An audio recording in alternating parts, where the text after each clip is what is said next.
Japan is one of those countries everyone thinks they understand until you actually look closer.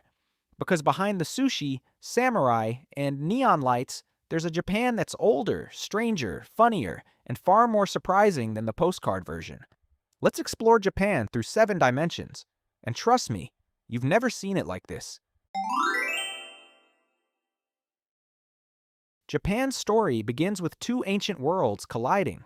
The Jōmon hunter-gatherers, who were shaping pottery before most civilizations shaped ideas, and the Yayoi rice farmers who arrived later with agriculture and a very strong work ethic. Over thousands of years, these groups blended into a population that doesn't neatly match any other in East Asia. The Ainu of Hokkaido add a completely different thread, with traditions that feel almost Arctic rather than Asian. Linguists still argue about where the Japanese language even came from.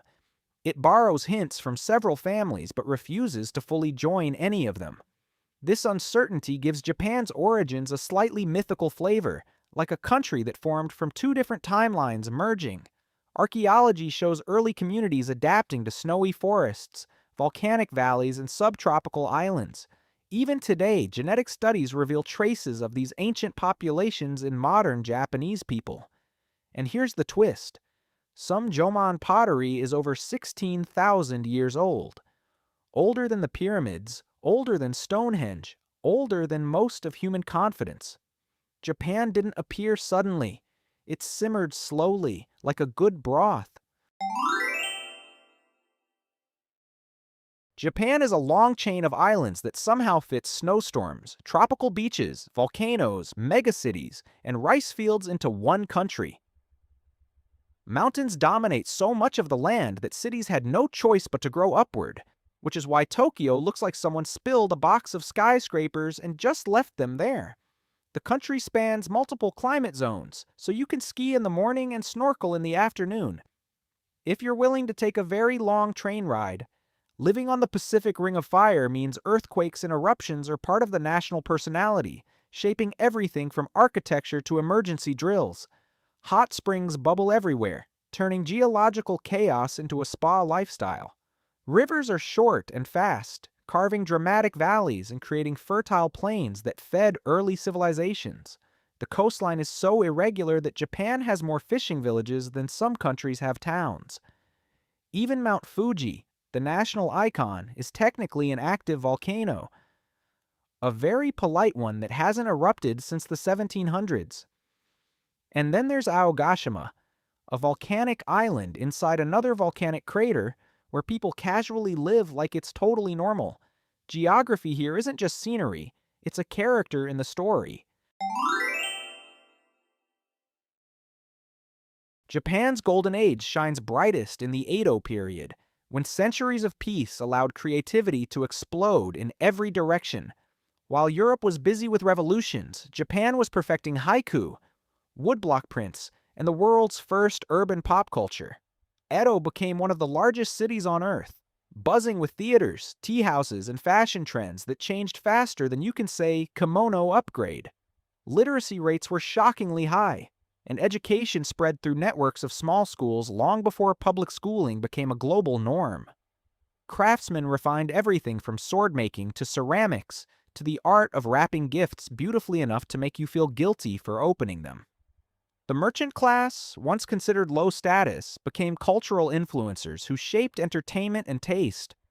Infrastructure flourished, with roads and inns connecting the country like a well-organized travel app. The postal system was so efficient that letters sometimes traveled faster than modern mail. And here's the unexpected part. Edo, Japan had a fully functioning recycling economy. Human waste was collected, traded, and sold as fertilizer. The Edo period didn't freeze Japan in tradition. It built the aesthetic blueprint for the Japan we know today.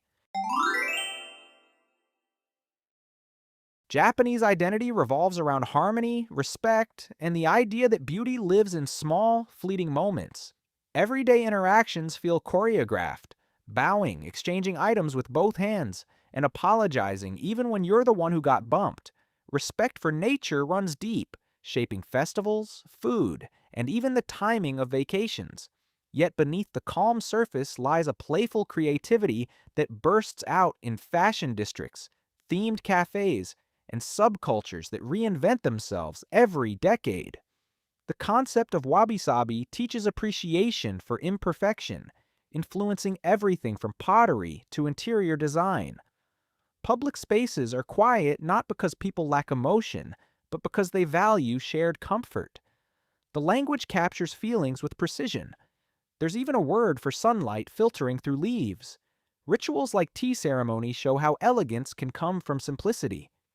And despite the global image of discipline, Japan embraces whimsy with zero hesitation. One of the most charming traditions? Tsukimi, moon viewing parties where people gather just to admire the full moon and eat seasonal snacks. Japan's mysteries blur the line between archaeology and mythology. The Yonaguni underwater formations look suspiciously like a sunken city, yet no one can agree whether humans built them or nature just got creative. Ancient keyhole-shaped tombs rise across the country, some so sacred that researchers aren't allowed to enter, leaving their secrets sealed for centuries.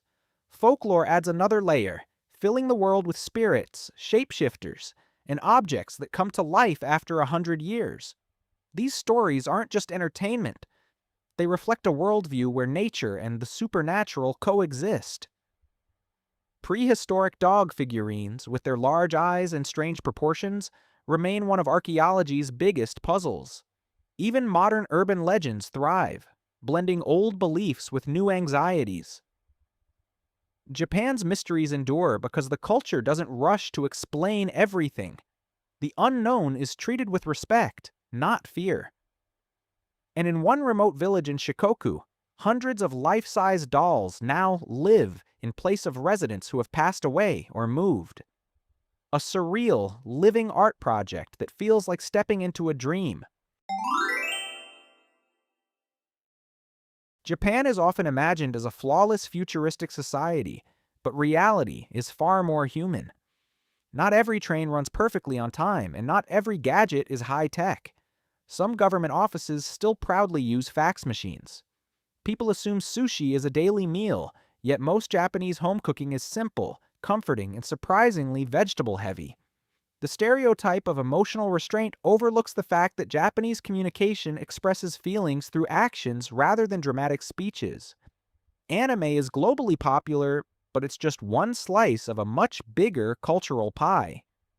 Tokyo gets all the attention, even though rural Japan has traditions and lifestyles that feel like stepping into another century. Work culture is intense, but communities also value relaxation through festivals, hot springs, and seasonal rituals. Foreigners expect rigid formality, yet Japan has a playful side that appears in mascots, fashion, and humor.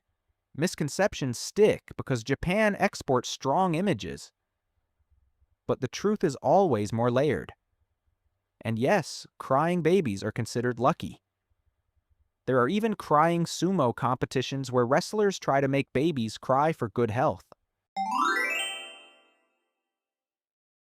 Japan today remains a global powerhouse in technology, design, entertainment, and lifestyle.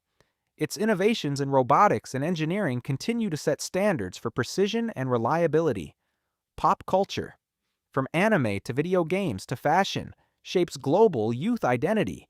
The country faces demographic challenges, yet responds with creative solutions in automation, healthcare, and urban planning.